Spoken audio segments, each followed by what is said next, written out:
दिल्ली के रजत जयंती समारोहों में उपस्थित समस्त विद्वद्गण, मंचस्थ और देश विदेश से आए हुए अतिथि, आज मैं भावना जिला बागपत से आप सभी के सामने स्वतंत्रता संग्राम में महर्षि दयानंद सरस्वती जी का योगदान के विषय पर अपने विचार प्रस्तुत करना चाहती हूँ और आशा करती हूँ कि आप सभी मेरी बातों को ध्यानपूर्वक सुनेंगे और मेरे द्वारा हुई त्रुटियों को क्षमा करेंगे। दयानंद देव वेदों का उजाला लेके आए थे, करों में ओम की पावन लता का लेके आए थे। न थे धन धाम मठ मंदिर, न संग चेली न चेला थे, हृदय में अटल विश्वास प्रभु का लेके आए थे। अविद्या सिंधु से अगणित जनों को उजागर करने को परम सुखदायिनी सत्ज्ञान नौका लेके आए थे। गांव विधवा दलित दुखिया दीनजन के हित, नयन में प्रभु मानस में करुणा लेके आए थे। कोई माने या ना माने, कोई माने या ना माने, सच तो ये ऋषिराज ही पहले स्वराज्य स्थापना का मंत्र लेके आए थे। पिलाया जहर का प्याला उन्हीं नादान लोगों ने, पिलाया जहर का प्याला उन्हीं नादान लोगों ने, जिनके लिए वे अमृत का प्याला लेके आए थे। प्रकाश आदर शिक्षा पुनः विस्तार करने को वही प्राचीन गुरुकुल का संदेशा लेकर आए थे, वही प्राचीन गुरुकुल का संदेशा लेके आए थे। सबसे पहले मैं आप सभी को महर्षि दयानंद सरस्वती जी के बारे में कुछ बताना चाहती हूँ।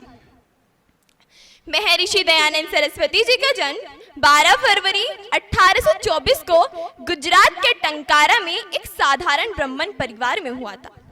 स्वामी दयानंद आधुनिक भारत के चिंतक और आर्य समाज के संस्थापक थे। उनका बचपन का नाम मूलशंकर था। पवित्र नवलखा महल में स्वामी दयानंद ने युग प्रवर्तक ग्रंथ सत्यार्थ प्रकाश के लेखन को पूरा किया। यह सत्यार्थ प्रकाश मानव जीवन के लिए उनका प्रोटोकॉल था। उन्होंने इसे मानव जाति कल्याण के लिए और दिव्य ज्ञान को लोगों तक पहुंचाने के लिए लिखा था।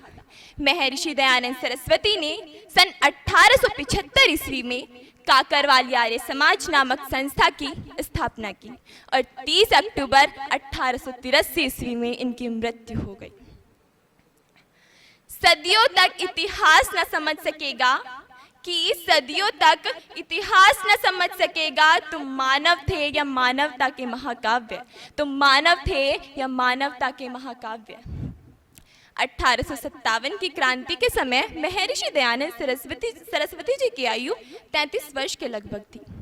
विदेशों द्वारा किए जा रहे राजनैतिक, सामाजिक और आर्थिक आक्रमण को निरस्त करने के लिए दयानंद रण क्षेत्र में कूद पड़े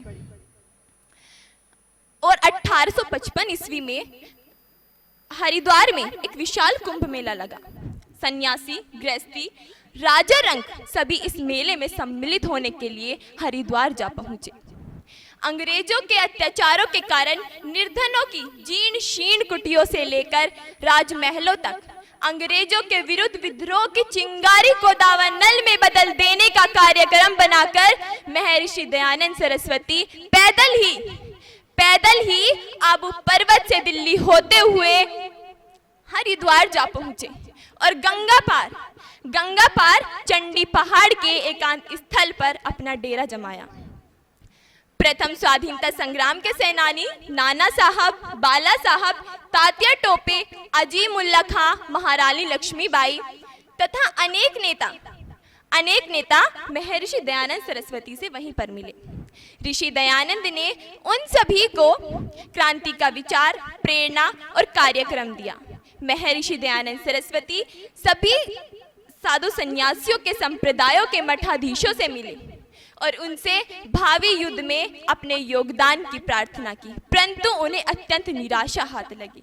विलासिता में डूबे मठाधीशों ने कहा कि हमें देश की स्वतंत्रता से कुछ लेना देना नहीं, समाज और राष्ट्र के विषय में सोचना भी हमारे लिए पाप है।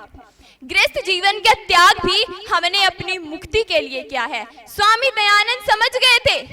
स्वामी दयानंद समझ गए थे कि उनकी मुक्ति की साधना विलासी जीवन का ही एक प्रकार है। अब मैं अंतिम 2 लाइनों के साथ अपनी वाणी को विराम देना चाहूंगी। गिने जाए मुमकिन है सहरा के जर्रे, गिने जाए मुमकिन है सहरा के जर्रे, चंद्रमा के सितारे, समुद्र के कतरे और फलक के सितारे, मगर कैसे मुमकिन है स्वामी दयानंद, मगर कैसे मुमकिन है स्वामी दयानंद कि गिने जाए हमसे ये एहसान तुम्हारे, कि गिने जाए हमसे ये एहसान तुम्हारे। धन्यवाद।